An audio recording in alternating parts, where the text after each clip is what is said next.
My dear friends, welcome in Vision chemistry classes. आज की class में हम लोग पढ़ेंगे वर्नर्स कोऑर्डिनेशन थ्योरी। वर्नर का उप संयोजकता बंध सिद्धांत के बारे में पढ़ेंगे। ठीक है, वर्नर ने कोऑर्डिनेशन के लिए, कोऑर्डिनेट कंपाउंड के लिए एक थ्योरी बताया था कि कोऑर्डिनेट कंपाउंड में सेंट्रल मेटलिक एटम और लिगेंड के बीच में किस तरीके की बॉन्डिंग होती है, किस तरीके की बॉन्डिंग होती है, इसके बारे में एक्सप्लेन किया था। और इन्होंने बताया था कि जो सेंट्रल मेटल एटम होता है, सेंट्रल मेटेलिक आयन होता है जो, उसमें टू टाइप की वैलेंसी होती है। फर्स्ट होती है प्राइमरी वैलेंसी, सेकेंड होती है सेकेंडरी वैलेंसी। इसी के बारे में इनने पूरा का पूरा एक्सप्लेन किया है वर्नर्स कोऑर्डिनेशन थ्योरी में। ठीक है ना। तो वर्नर का उपसंयोजकता बंध सिद्धांत, वर्नर्स कोऑर्डिनेशन थ्योरी के बारे में हम लोग अब डिटेल जानकारी देखते हैं। जिन लोगों ने मेरे चैनल को सब्सक्राइब नहीं किया तो सब्सक्राइब कर लें। Alfred Werner gave his coordination theory in 1893 and is awarded by Nobel Prize in 1919. The important postulates of this theory are as the important postulates of this theory are as number 1 देखें, all metals चाहे वो atomic form में हो चाहे ionic form में हो, all metals in atomic और ionic form exhibit two types of valencies in coordination compound. Coordinate compound जो होते हैं, कोऑर्डिनेशन कंपाउंड जो होते हैं, उसमें जो मेटल्स होती है, चाहे वो एटॉमिक फॉर्म में हो चाहे आयोनिक फॉर्म में हो, उसके पास कितनी टाइप की वैलेंसीज होती हैं? Valencies, two types of valencies in coordination compound. All metals in atomic और ionic form exhibit two types of valencies in coordination compound. First valency होती है प्राइमरी वैलेंसी, प्राथमिक संयोजकता. फर्स्ट कौन सी? Primary valency. इसे दूसरे नाम से जानते हैं आयोनिक वैलेंसी. फर्स्ट क्या हुई? प्राइमरी वैलेंसी, और दूसरे नाम से क्या जानते हैं? Ionic valency.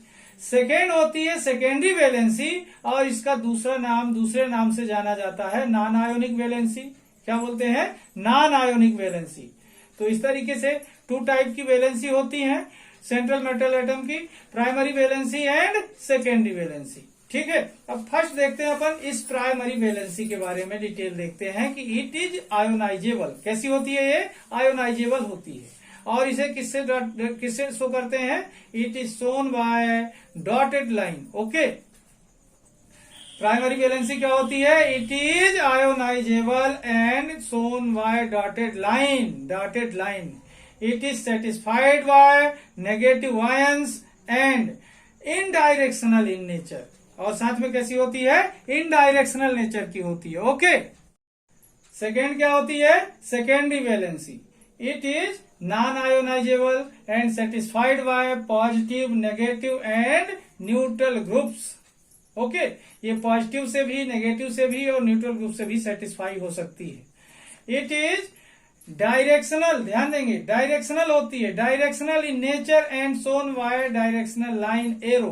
किसके द्वारा प्रेजेंट करते हैं? एरो के माध्यम से. ओके, तो ये क्या हुई? उसकी जस्ट अपोजिट है. ये नॉन आयोनाइजेबल है, सेटिस्फाइड होती है पॉजिटिव से भी, नेगेटिव से भी और न्यूट्रल ग्रुप से भी. जबकि वो कैसे सेटिस्फाइड होती थी? केवल न्यूट्रल ग्रुप से. किससे सेटिस्फाइड होती थी? केवल नेगेटिव आयन से सेटिस्फाइड होती थी. जबकि ये positive, negative and neutral group से सेटिस्फाइड हो सकती है. डायरेक्शनल होती है, जबकि वो क्या होती है? इनडायरेक्शनल होती है.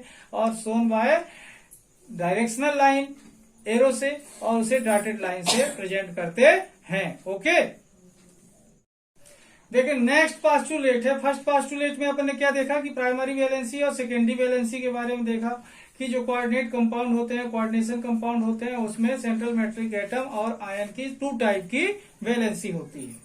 और वो वैलेंसी के बारे में हमने डिटेल देखा. और सेकेंड पॉइंट देखते हैं पास्टुलेट नंबर 2.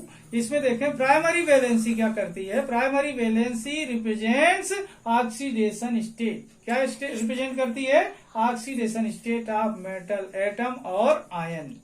जबकि सेकेंडरी वैलेंसी क्या करती है? And secondary valency represents coordination number. Primary valency क्या रिप्रेजेंट करती है? Oxidation state. Oxidation state. Secondary valency क्या रिप्रेजेंट करती है? कोऑर्डिनेशन नंबर रिप्रेजेंट करती है। ओके, तो इस तरीके से देख रहे हैं primary valency represents oxidation state of metal atom और ion and secondary valency represents coordination number. Postulate number 3 देखें, primary valency can be satisfied,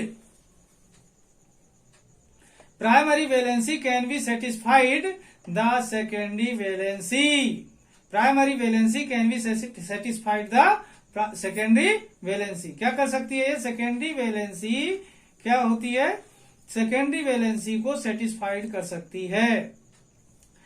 primary valency can be satisfied the secondary valency. Okay, 4th number का postulate देखें, secondary valency. 4th number का postulate क्या बोलता है, secondary valency define the geometry of the coordination compounds, secondary valency define the geometry of the coordination compounds such as, secondary valency अगर 4 हो, secondary valency 4 represents DsP2 या फिर sp3 hybridisation.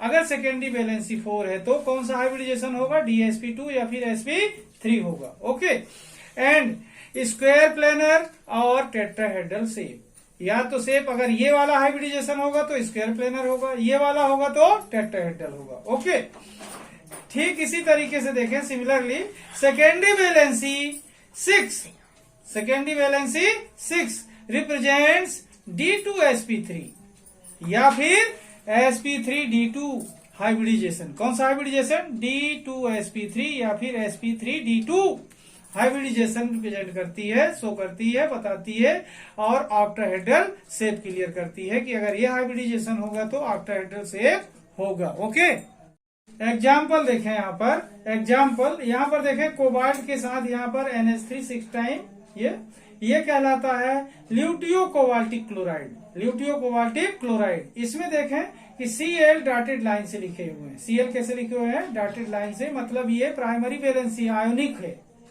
Dotted line से किसको present करते हैं, ionic valency को, ठीक है, इसे बोलते हैं ल्यूटियो कोबाल्टिक क्लोराइड।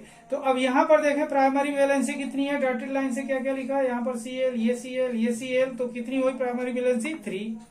और जो डायरेक्शनल लाइन होती है ये डायरेक्शनल लाइन जो होती है तो किसको प्रेजेंट करती है, ये प्रेजेंट करती है सेकेंडरी वैलेंसी को। तो कितने टाइम है यहाँ पर 1 2 3 4 5 6, तो सेकेंडरी वैलेंसी कितनी हुई, 6 हुई। ओके, अब यहाँ पर देखें दूसरा एग्जांपल जो लिखा हुआ है, यहाँ पर देखें प्राइमरी वैलेंसी अपन ने लिखा है can be satisfied the secondary valency, secondary valency को क्या कर सकती है, सेटिस्फाइड कर सकती है। तो यहाँ पर देखें प्राइमरी वैलेंसी केवल 2 बची हुई है और सेकेंडरी वैलेंसी Cl एक अंदर आकर के इसको सेटिस्फाइड कर रही है। तो यहाँ पर देखें प्राइमरी वैलेंसी 1 और 2 कितनी है, 2, और सेकेंडरी वैलेंसी पूरी की पूरी 6, 1 2 3 4 5 एंड 6, ठीक है। ये डॉटेड लाइन से जो लिखा हुआ है कि मतलब ये Cl जो है पहले प्राइमरी वैलेंसी के रूप में था, अब यहाँ पर सेकेंडरी वैलेंसी के रूप में है। ओके,